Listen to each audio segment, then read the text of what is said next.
Mobile report YouTube channel சொந்தங்களுக்கு வணக்கம். மாவடிப்பள்ளியில் இடம்பெற்ற விபத்தில் வெள்ளத்தில் அடித்துச் செல்லப்பட்ட உடல்களை மீட்கும் பணிகள் இடம்பெற்ற வண்ணம் இருந்தன. கடந்த 26ஆம் தேதி நடைபெற்ற இந்த சந்தர்ப்பத்தில் மதரசாவில் கல்வி கற்ற ஒரு மாணவனின் உடல் கண்டெடுக்கப்படாத நிலையில் இன்று 8வது ஜனாசாவானது கண்டெடுக்கப்பட்டிருக்கின்றது. மாவடிப்பள்ளியில் வெள்ள அனர்த்தத்தில் குடை சாய்ந்த உளவு இயந்திரத்திலிருந்து காணாமல் போன மദ്രസா மாணவர்களின் 8வது சடலம் மீட்கப்பட்டு இன்றைய தினம் சம்மாந்துறை ஆதார வைத்தியசாலையில் வைக்கப்பட்டிருந்தது. அதனைத் தொடர்ந்து ஜனாசா தொழுகையானது இன்று அதாவது 30ஆம் தேதி காலை 11 மணிக்கு சம்மாந்துறை தாருஸ்ஸலாம் மகாவித்தியாலயத்தில் நடைபெற்றுக் கொண்டிருக்கின்றது.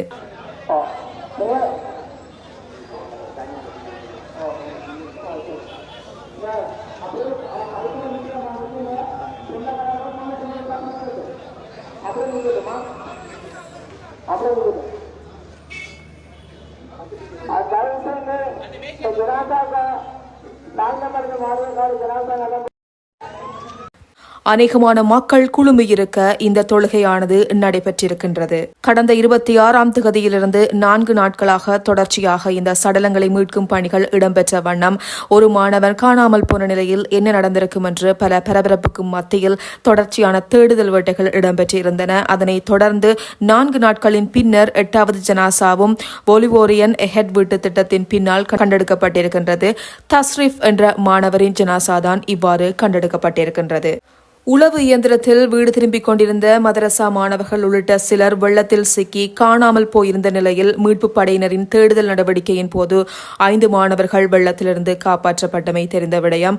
மீட்புப் படையினரின் தேடுதல் நடவடிக்கை தொடர்ந்து 5வது நாளாக இடம்பெற்று வந்திருந்தது. இதன் அடிப்படையில் இதுவரை மொத்தமாக 8 பேரின் சடலங்கள் மீட்புப் பணியாளர்களினால் மீட்கப்பட்டு சமாந்துறை ஆதார வைத்தியசாலைக்கு அனுப்பி வைக்கப்பட்டிருந்தது. அதில் நிந்தவூர் ஹாஷிஃபுல் உலூம் அரபு கல்லூரி மாணவர்களின் 6 சடலங்களும் சாரதியின் சடலமும் மற்றொரு இளைஞரின் சடலமும் மொத்தமாக 8 பேரின் சடலங்கள் மீட்கப்பட்டிருக்கின்றன. மீட்பு பணியாளர்களால் வெள்ளத்தில் காணாமல் போனவர்களை தொடர்ந்து தேடும் நடவடிக்கை இடம்பெற்று வந்த நிலையில் இன்று சனிக்கிழமை காலை இறுதியாக ஒரு சடலமும் மீட்கப்பட்டிருக்கின்றது. மதரசா முடிந்து மாணவர்களும் உளவு இயந்திர சாரதி மற்றும் உதவியாளரும் பயணித்துக் கொண்டிருந்த தருணத்தில் உளவு இயந்திரம் வெள்ளத்தில் அடித்து செல்லப்பட்டு இந்த விபத்து இடம்பெற்றிருந்தது. மீட்பு பணியின் போது மோட்டார் சைக்கிள்கள் 2 உளவு இயந்திரமும் மீட்கப்பட்டதுடன் இதில் பயணித்தவர்கள் எத்தனை பேர் அதில் காணாமல் போனார்கள் என்பதை துல்லியமாக கூற முடியாத நிலையில் இந்த சடலங்கள் மீட்கப்பட்டிருந்தன. திடீர் மரண விசாரணை அதிகாரி மரண விசாரணைகளை மேற்கொண்டதுடன் பிரேத பரிசோதனைகள் மேற்கொள்ளப்பட்டு குடும்பத்தினரும் அவர்களுடைய ஜனாசாக்கள் ஒப்படைக்கப்பட்டிருந்தன குறிப்பிடத்தக்கது. 2024ஆம் ஆண்டு இடம்பெற்ற இந்த வெள்ள அனர்த்தமானது அனைவரது மனதிலும் நீங்காத இடம் பிடித்திருக்கின்றது. உண்மையிலேயே மனவேதனை கூடிய ஒரு விடயமாக இருக்கின்றது. எனினும் மாவடிப்பள்ளியில் இடம்பெற்ற இந்த விபத்தில் வெள்ளத்தில் அடித்து செல்லப்பட்ட உடல்களை மீட்க பலர் உதவி செய்திருக்கின்றார்கள். MRM மர்சாத் என்ற சகோதரர் தனது முகநூலில் இந்த பதிவினை மேற்கொண்டிருக்கின்றார். சரி சொந்தங்களே, இந்த சந்தர்ப்பங்களில் நாங்கள் மற்றவர்களுக்கு பாதிக்கப்பட்டவர்களுக்கு ஆதரவாகத்தான் இருக்க வேண்டும். எந்த சந்தர்ப்பத்திலும் நாங்கள் அவர்களுடைய மனதை மேலும் புண்படுத்திவிடக் கூடாது என்பதில் உறுதியாக இருக்க வேண்டும். சரி, தொடர்ச்சியாக மொபைல் ரிப்போர்ட் யூடியூப் சேனலுடன் இணைந்திருங்கள். தொடர்ச்சியாக உங்களுக்கு பல விடயங்களை நாங்கள் உடனுக்குடன் அறிய தருகின்றோம். இணைந்து கொண்டமைக்கு நன்றி சொந்தங்களே, வணக்கம். எனது பெயர் ஹமாஸ் அகமது. நான் இறக்காமத்தை புறப்படாமல் கொண்டு தற்போது நிந்தவூர் ஹாஷிஃபுல் உலூம் அரபு கல்லூரியில் 6 வருடங்களாக கல்வி கற்று வருகிறேன். தற்காலிகமாக நடந்த சம்பவம் என்னவென்றால், மதரசாவுடைய நிலைமை காரணமாகவும் இன்னும் இந்த சூழலுடைய இந்த இதன் காரணமாக மதரசாவில் தற்காலிகமாக விடுமுறை கொடுக்க வேண்டிய தேவைப்பாடு இருந்தது. அதனூடாக நிர்வாகம், முஸ்தாத்மாரு, இன்னும் பெற்றோர்கள் எல்லாருடைய மசூராவுக்கு மேற்ப இந்த விடுமுறை வழங்கப்பட்டுச்சு. வழங்கி மதரசாவால நிர்வாகத்தாலேயே ஒரு தனியார் பஸ் ஒன்று புக் பண்ணி அந்த பஸ்ஸில் ஒவ்வொரு பிள்ளைகளையும் கொண்டு சென்று வீடு விடுவதாக முடிவு செய்யப்பட்டிருந்தது. தனியார் பஸ்ஸுடைய கண்டக்டர் இன்னும் டிரைவர்கள் கூறிய பதில் என்னவென்று சொன்னால், அவர்கள் காரறிவு ஜங்ஷன் ஆடிய கொண்டு அங்கால ஆமிக்காரர்கள் அவர்கள் அங்கால பஸ்ஸை போக விட மாட்டார்கள், அதிலிருந்து டெக்டர் மூலமாக அங்கால பிள்ளைகளை கொண்டு செல்ல முடியும் என்று சொல்லி அவங்களுக்கு கருத்து தெரிவித்தார்கள். அந்த கருத்துக்கு ஏற்ப நிர்வாகம், உஸ்தாத்மார் மற்றும் எங்களுக்கு கூட அதிபர் வந்திருந்தார். அவங்க எல்லாரும் மசூரா உடனே செய்து அவருக்கு போக தயாராக இருந்த டிராக்டர் மூலமாக எங்களுடைய பிள்ளைகளை ஏற்றி அனுப்பினோம். முதல் ட்ரிப்பில் ஒரு 6 பிள்ளைகளை ஏற்றி அனுப்பிட்டு, இரண்டாவது ட்ரிப்பில் ஒரு 10 பிள்ளைகள், அதாவது நிறைய கருத்துகள் வெளியிருந்துச்சு. 13, 14 இப்படிலாம் நிறைய கருத்து வந்துச்சு. ஆனால் குறிப்பாக எனக்கு தெரிய வந்தது மட்டும் 10 பிள்ளைலாம் தண்ணியில் அடிக்கப்பட்டு சென்றார்கள். போன மிஷின் கவிழ்ந்து தண்ணியில் அப்படியோ 10 பிள்ளைலாம் தண்ணியில் விழுந்தார்கள். விழுந்ததை நாங்கள் அடுத்தறி போகிறதுக்காக இருந்த இந்த சம்பவம் எங்களோட கண்ணில் அப்படி கண்டதன் காரணமாக இந்த மனம் தாங்கலை. எனக்கு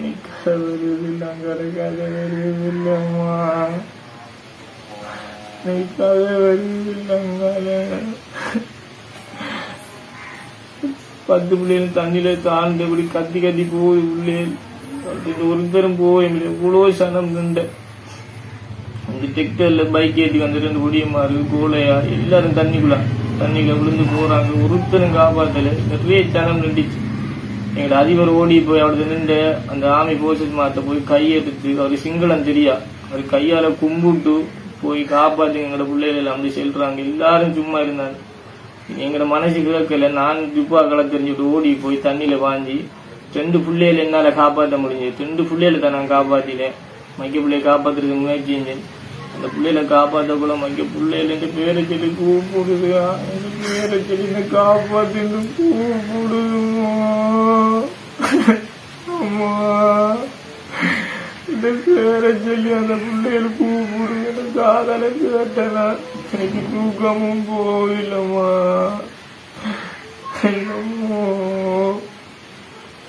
அப்ப தண்ணியிலேருந்து போயிட்டு தண்ணி கடும் போசா கடும் போக மகளுக்கு தண்ணியில போயில யாரும் போக மாட்டாங்க நம்பி அந்த தண்ணியில.